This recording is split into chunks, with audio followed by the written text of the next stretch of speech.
అందరికీ నమస్కారం. అంత ఆరాటం ఎందుకో? ఆ భాష ఏంటి? మతిస్థిమితం ఉందా? ఉండే మాట్లాడుతున్నారా? మతిస్థిమితం ఉండి మాట్లాడితే ఏంటి ఆ భాష? ఇక ఈ వీడియోలోని పూర్తి సారాంశంగా తెలుసుకున్నట్లయితే, మాజీ ముఖ్యమంత్రి జగన్మోహన్ రెడ్డి గారు నిన్న పల్నాడు పర్యటనకి, అంటే సత్తెనపల్లి పర్యటనకి వెళ్ళొచ్చి సత్తెనపల్లిలోని రెంటాల అనే గ్రామంలో వైకాపా నాయకుడు ఎక్స్ సర్పంచ్ అయినటువంటి నాగమల్లేశ్వరరావు విగ్రహ ప్రతిష్టకు వెళ్ళి రావడం జరిగింది. అంతవరకు బాగానే ఉంది, దాన్ని ఎవరూ తప్పు పట్టరు. ఇక్కడ ఇంకొక విషయం తెలుసుకోవాలి. అసలు ఏంటి నాగమల్లేశ్వరరావు అంటే, నాగమల్లేశ్వరరావు వైకాపా నాయకుడు, గ్రామంలో ఉప సర్పంచ్. ఇతను ఏం చేశాడంటే 2024 ఎలక్షన్లో వైకాపా గెలుస్తుందని బెట్టింగ్ పెట్టారు. ఇతను నమ్మి చాలామంది బెట్టింగ్ డబ్బులన్నీ ఇతని దగ్గర పెట్టారు. అంటే ముందుగా ఇతను మీడియేటర్గా ఉండి అందరూ బెట్టింగ్ పెట్టిన డబ్బులు మొత్తం ఇతని దగ్గర ఉంచుకున్నాడు. ఆ ఉంచుకున్న డబ్బులు తిరిగి మళ్ళీ ఇతను బెట్టింగ్ పెట్టాడు వైకాపా గెలుస్తుందని. సరే, తర్వాత ఏం జరిగిందో మనందరం చూసాం. తర్వాత దాదాపు 2 కోట్లు 3 కోట్లు ఎంతో అన్నమాట. ఈ రిజల్ట్స్ వచ్చిన తర్వాత అక్కడ బెట్టింగ్ అతని దగ్గర పెట్టిన డబ్బులు వాళ్ళందరూ కూడా ఒత్తిడి చేయడం, ఆ ఒత్తిడికి తట్టుకోలేక అతను ఆత్మహత్య చేసుకోవడం జరిగింది. ఎందుకంటే వైకాపా గెలుస్తుంది, ఖచ్చితంగా అధికారంలోకి వస్తుందని జగన్మోహన్ రెడ్డి గారు చెప్పిన మాటలు విని నమ్మి జగన్మోహన్ రెడ్డి గారు మాటలకు పడి వాళ్ళు అత్యాశతో ఆ బెట్టింగ్ పాల్పడ్డారు. సరే, బెట్టింగ్లో సర్వం కోల్పోవడం జరిగింది. తర్వాత ఒత్తిడులు తట్టుకోలేక ఆత్మహత్య చేసుకొని చనిపోవడం జరిగింది. ఇది ఎప్పుడు జరిగింది? 2024 జూన్ 9వ తేదీ. అప్పుడు రాష్ట్ర ముఖ్యమంత్రి ఎవరు? జగన్మోహన్ రెడ్డి గారు. రిజల్ట్స్ అయితే వచ్చాయి, కానీ జగన్మోహన్ రెడ్డి గారు అప్పటికే కూడా ముఖ్యమంత్రే. అప్పుడు కూడా వైసీపీ అధికారంలోనే ఉంది. ఇక్కడ జూన్ 12వ తేదీ ప్రమాణ స్వీకారం చేసి ఎన్డీఏ ప్రభుత్వం అధికారంలోకి వచ్చింది. చంద్రబాబు నాయుడు గారు ముఖ్యమంత్రి అయ్యారు జూన్ 12. మరి ఈరోజు డేట్ ఎంత? నిన్న డేట్ ఎంత? జూన్ 18. ఎప్పుడో సంవత్సరం క్రితం చనిపోయినటువంటి నాగమల్లేశ్వరరావుకి ఇప్పుడు పరామర్శ. అంటే ఇన్ని రోజులు ఏం చేస్తున్నారు?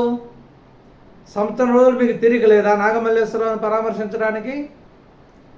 అతను సర్వం కోల్పోయి సూసైడ్ చేసుకున్న సంవత్సరం రోజులకి వాళ్ళ కుటుంబం ఎలా ఉందో అతను పరామర్శిద్దాం, అతని విగ్రహం పెడదామన్న ఆలోచన మీకు వచ్చిందా? సరే, వచ్చింది. మీరేమైనా పోయి విగ్రహ ప్రతిష్ఠ చేసి వాళ్ళ కుటుంబాన్ని పరామర్శించి వాళ్ళకేమైనా ఒక 20 లక్షలు 30 లక్షలు 40 లక్షలు ఎంతేమన్నా ఇచ్చారా? అది లేదు. అసలు మనకు పోయిన కాడ డబ్బులు ఇచ్చే అలవాటే లేదు. మరి ఇంకెందుకు వెళ్ళినట్టు? మీరు అధికారం కోల్పోయి గట్టిగా సంవత్సరం నిండింది. ఈ సంవత్సరం రోజుల్లోనే మీకు అంత ఆరాటం ఎందుకు? అధికారం కోల్పోతే ఉండలేరా? అంటే మీరు పుట్టుకతోనే అధికారంలోకి వచ్చారా? పుట్టుకతోనే మీరేమైనా ముఖ్యమంత్రి కొడుకుగా పుట్టారా? మీరు యుక్త వయసుకు వచ్చి మీకు పెళ్ళి అయ్యి మీకు పిల్లలు పుట్టిన తర్వాత ఎప్పుడో మీ నాన్న ముఖ్యమంత్రి అయ్యాడు.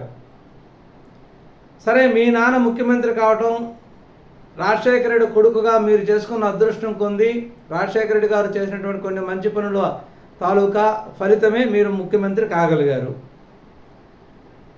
సరే, ముఖ్యమంత్రి అయ్యారు. ముఖ్యమంత్రి అయిన తర్వాత 5 సంవత్సరాలు ఏమి చేశారు ప్రజలు చూశారు. మీ పరిపాలనా విధానము, మీ మాటలు, మీ వ్యవహార శైలి ఏమీ ప్రజలకు నచ్చలేదు. మిమ్మల్ని రిజెక్ట్ చేశారు. మిమ్మల్ని భరించలేక ఘోరాతి ఘోరంగా మిమ్మల్ని ఓడించడం జరిగింది.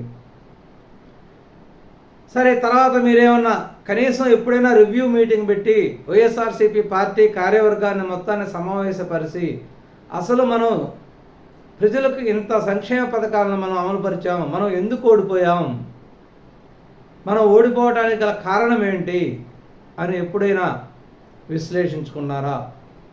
అదే లేదు. మీరు ఇంతలోనే అంత ఆత్రం ఎందుకు?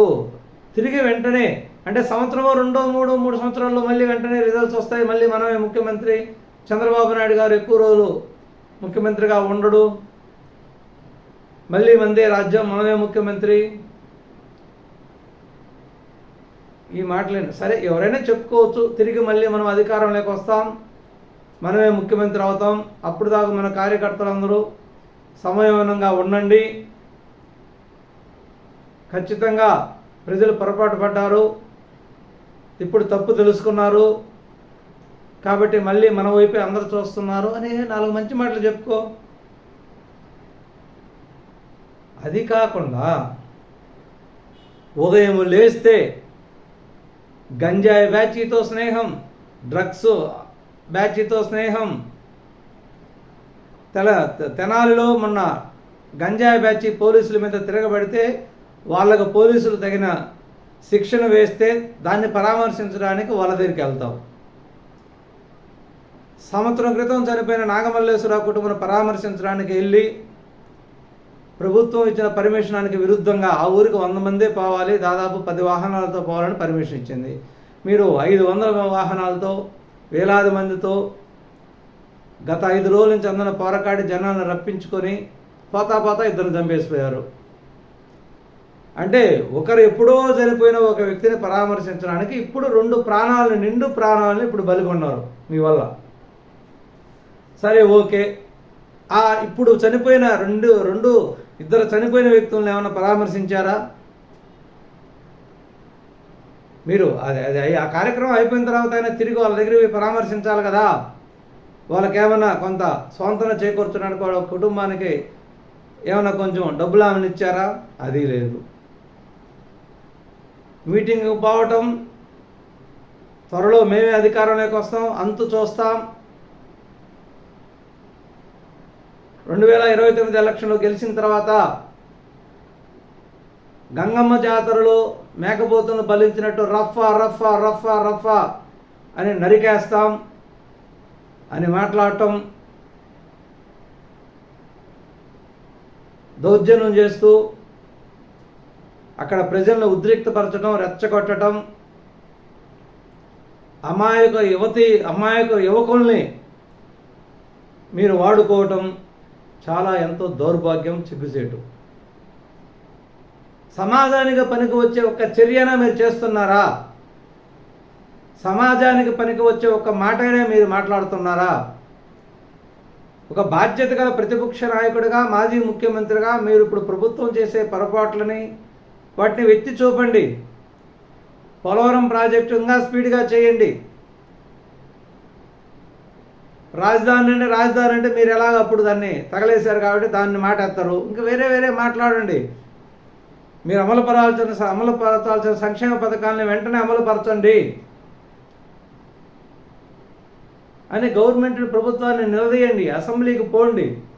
అదేం లేదు. మీ ఆరాటమంతా మళ్ళీ తిరిగి ఎప్పుడెప్పుడు ముఖ్యమంత్రి కావాలి, మళ్ళీ నేను ఇంతకుముందు కంటే రెట్టింపు డబ్బును ఎలా సంపాదించాలి, ఇప్పుడు సంపాదించున్న డబ్బంతా పోయింది, ఆగిపోయింది అనే ఒక ఆతృత తప్పితే మీరు ఏమైనా బాధ్యత గల మాజీ ముఖ్యమంత్రిగా మీరు మాట్లాడే భాష ఏంది? పైగా మళ్ళీ ప్రెస్ మీట్ పెట్టి సమర్థించుకోవటం. ఎలా సమర్థించుకుంటారు అంటే పుష్ప సినిమాలో డైలాగుల్ని మీరు ఎక్కడంటే అక్కడ వాడతారా? అది సినిమా, ఇది జీవితం. సినిమాలో రఫా నరికేస్తా అని వాడతారు. మరి మీరు ఇక్కడ రఫా అని అక్కడ నేను పోయిన కాడ అయితే మీకు నరికేయకపోయారా? ఎలా ఉంటుందో చూడకపోయారా? సినిమాగా చూడాలి, జీవితాన్ని జీవితంగానే చూడాలి. ఓ పక్క ముఖ్యమంత్రి కాదు, యోగా చేయండి, ధ్యానం చేయండి, ఆరోగ్యాన్ని కాపాడుకోండి, అభివృద్ధి చెందండి, ఆర్టిఫిషియల్ ఇంటెలిజెన్స్ని ఉపయోగించకండి, క్వాంటమ్ కంప్యూటింగ్ని రాబో రోజుల్లో అది గేమ్ చేంజర్గా ఉపయోగపడుతుంది, అభివృద్ధి కాండి, కొత్త ఆలోచనలతో మంచి పరిశ్రమలు పెట్టండి, మంచి మంచి ఆలోచనలు చేయండి అని ఆయన ఒక పక్క రోజు చెబుతూ ఉంటే, మీరేమో పోలీసులు అంతు చూస్తా, వాళ్ళంతు చూస్తా, రఫా తలలు నరికేస్తా. ఇదా మీరు వాడే భాష? ఇది ఆంధ్రప్రదేశ్ రాష్ట్రం అని గుర్తుంచుకోండి.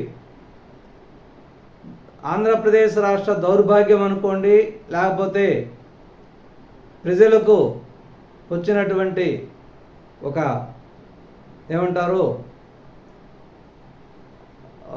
ఒక ఆవేశపూరిత ఉద్రేకత కావాలనివ్వండి. రాజశేఖర రెడ్డి కుమారుడుగా మీరు చేసుకున్న పుణ్యం వల్ల మీరు ఒకసారి ముఖ్యమంత్రి కాగలిగారు. ఎందుకంటే మీ నిజస్వరూపం ఎవరికి తెలియదు కాబట్టి మీరు చెప్పిన ప్రతి ఒక్క మాట నిజమని నమ్మారు. చంద్రబాబు నాయుడు మీద మీరు చేసిన ఆరోపణలు అన్నిటినీ నమ్మారు. పింక్ డైమండ్ అంటే నమ్మారు, అమరావతిలో ఇన్సైడర్ ట్రేడింగ్ చేశారంటే నమ్మారు, మీరు ఏమి చెప్పినా నమ్మేశారు. వివేకానంద రెడ్డిని చంపారంటే నమ్మారు, అన్నీ నమ్మారు. కానీ మీ నిజస్వరూపాన్ని 5 సంవత్సరాలు చూశారు. ఇక మీరు ఏమి చెప్పినా నమ్మరు, మీకు కంఠ శ్వాస తప్పితే. మీ చిన్నాయన వివేకానంద రెడ్డి విగ్రహం పెట్టవచ్చు కదా. వివేకానంద రెడ్డి మీ చిన్నాయన, సొంత చిన్నాయన. ఆయన విగ్రహాన్ని పులివెందులో పెట్టి మీరు బ్రహ్మాండంగా ప్రతిష్ఠ చేయొచ్చు కదా. ఎప్పుడో సంవత్సరం క్రితం పెట్టిన నాగమల్లేశ్వరరావు మీద మీకు ప్రేమ పొంగుకొచ్చింది. సరే, ప్రేమ పొంగితే పొంగింది. ఏమైనా మీరు ఒక 10 లక్షల డబ్బులన్నా ఇస్తారని వాళ్ళు ఆశ చూశారు. వాళ్ళ ఆశ అడియాశలే అయ్యాయి. మళ్ళీ కులాల పేరు పెట్టి ఏమయ్యా, ఏ రోజైనా అసలు కులాలతో అవసరమైంది మీకు? కులాల ప్రస్తావన ఎందుకు వస్తుంది? మీరు పోయిన ప్రతి మీటింగ్లో, ప్రతి దగ్గర, ప్రతి సమావేశంలో కుల ప్రస్తావన తెస్తారు. అసలు కులాల ప్రస్తావన ఎందుకు వస్తుంది? చేతగాన దద్దమ్మకే కులాల ప్రస్తావన వస్తుంది. నువ్వు అభివృద్ధి గల ఆలోచన ఉండేవాడైతే, సమాజం పట్ల అభిమానం ఉండేవాడైతే, ఆంధ్రప్రదేశ్ రాష్ట్ర అభివృద్ధిని కోరుకునేవాడైతే కులాల ప్రస్తావన ఎందుకు? ఇప్పటికే మీరు ఆంధ్రప్రదేశ్ రాష్ట్రంలో జనాల మధ్య కులాలను, మతాలను చొప్పించి సర్వనాశనం చేశారు. ఇక మీదట మీ ఆటలు సాగవు, మిమ్మల్ని ఎవరు నమ్మరు. కాబట్టి మీ ఆవేశాన్ని తగ్గించుకొని, మీ ఆరాటం తగ్గించుకొని ఇప్పటికైనా మునిగిపోయింది లేదు. సమాజ శ్రేయస్సు కొరకు ఉపయోగపడే విధంగా మీరు ప్రవర్తించండి.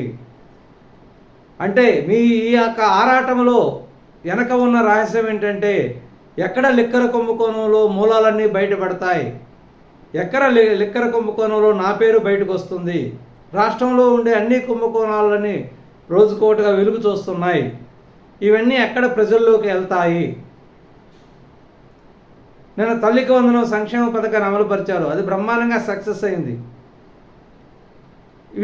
వీటి గురించి ప్రచారం ప్రజల్లోకి ఎక్కడ వెళ్తుందో, ఇవన్నీ వెళ్ళకూడదు అనే ఉద్దేశంతోనే ప్రజలను పక్కదారి పట్టించడానికి ఎప్పుడూ ప్రచారంలో మీరు ఉండే విధంగానే చేసేటటువంటి కుట్ర కూడా కావచ్చు ఇది. కాబట్టి ప్రభుత్వం, ప్రజలు అందరూ కూడా అప్రమత్తంగా జాగ్రత్తగా ఉండాలి. సో టీవీ మీడియా వాళ్ళందరూ కూడా ఒక విజ్ఞప్తి, మీరు ఇటువంటి అన్ని పదే పదే ప్రచారాలు చేయొద్దు. జగన్మోహన్ రెడ్డి యొక్క ప్రవర్తన, ఆలోచన విధానం అందరికి అర్థమైంది. కాబట్టి పదే పదే ఇటువంటి లైవ్లు ఇచ్చి, ఇటువంటి డిబేట్లు పెట్టి, ఇటువంటి ప్రచారం చేయటం వలన అసలు సమస్యలు, అసలు విషయాలన్నీ మూలన పడేటటువంటి అవకాశం ఉంది. అమరావతి అభివృద్ధి, పోలవరం అభివృద్ధి, మన రాష్ట్ర అభివృద్ధి, వీటన్నిటి కూడా ప్రజలకు తెలియజేసి ప్రజలకు చెప్పాల్సిన అవసరం ఉంది. జగన్మోహన్ రెడ్డి ఇవన్నీ ప్రజలకు తెలియకుండా చేసేసి మళ్ళీ నాదే కరెక్ట్ అని జనాలకు చెప్పుకోవడానికి చేసేటటువంటి ఆరాటమే ఇది ఈ వీడియో యొక్క ముఖ్య సారాంశం. నమస్కారం, ధన్యవాదాలు.